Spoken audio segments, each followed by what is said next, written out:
A high school senior in Utah was the subject to public shaming, a lot of it from across the country, because of the dress that she wore to prom. Watch. A single post with a one-word caption and 4 photos changed everything. I was accused of racism, cultural appropriation. I didn't mean any harm or racist intent. That's Keziah Dom, and the dress she wore is called a chai pao. It is commonly worn in China. In response to the photos, Twitter user Jeremy Lamb tweeted this, quote, "My culture is not your bleeping prom dress," whatever that means, but his tweet received almost 180,000 likes. Ironically, the chai pao isn't actually from China originally. It was appropriated from a neighboring non-Chinese culture, but whatever, details don't matter in 2018.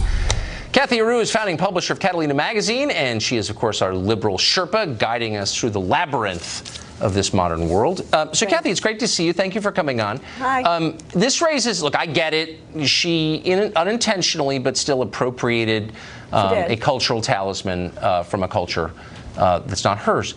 But does this go both ways? Does this mean that, Chinese people are wearing neckties, which is a Western invention? Are they committing cultural appropriation by doing that? Well, what she did is almost like an exploitation of a culture. She's exploiting it. It's appropriation because she is taking advantage of a culture she doesn't really know much about. I don't think a businessman, a Chinese businessman, doesn't understand the Western culture. He understands what the tie is. He understands what the suit is. But she had no idea what this dress meant and what it's about, and she didn't even appreciate it. One of her comments was, "It's just a effing dress." I mean, this is a culture. She borrowed a culture, and she cared so little to appreciate it. So definitely wrong. So if she had loved the dress more, would it have been better? She loved the dress. She knew so little about the background. She said she loved it because it would give her attention. She loved the attention it would give her. And then she took those pictures in these poses that were, I think she thought were Asian poses, but they were actually Vape Nation and promoting some YouTuber that is controversial in itself. And she's praying to Papa John's Pizza. That's what that pose is. So that wasn't a pose that is appreciating a culture. That's a pose mocking a culture and promoting a YouTuber. The Papa John's culture? It's a YouTube. Well, no, she's taking. But what about?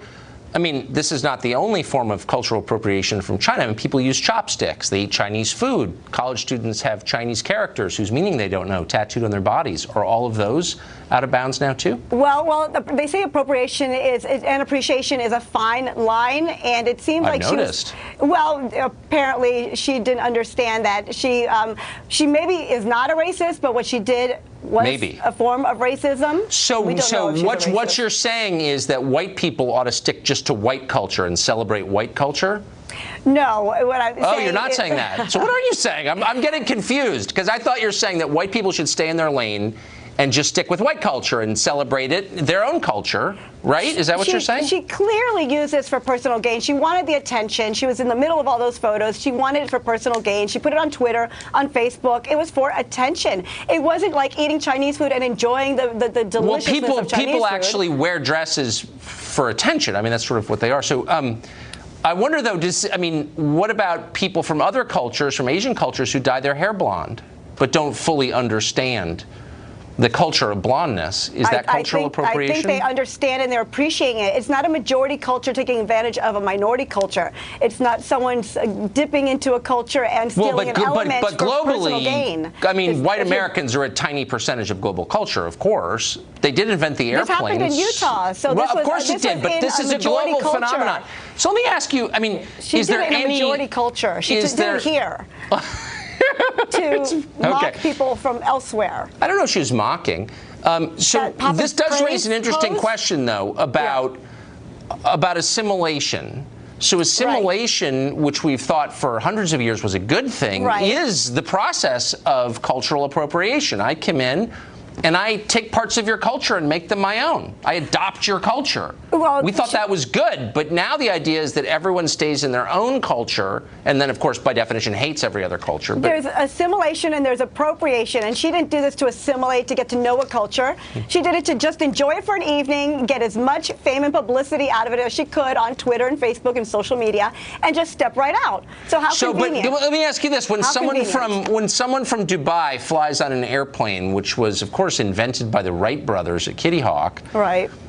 Why isn't that an even more and just gets on the plane and has a glass of champagne and doesn't think about the contribution of these Ohio brothers to flight? That's not cultural appropriation? They are, but I don't think that they're getting anything. They're not hurting anyone, and they're not offending anyone by doing so. And when she put on that dress, she hurt and offended others, and that's what happened. She really hurt them. Maybe she should go to prison. We're going to discuss that next week. Cathy Areu, thank you. Bye.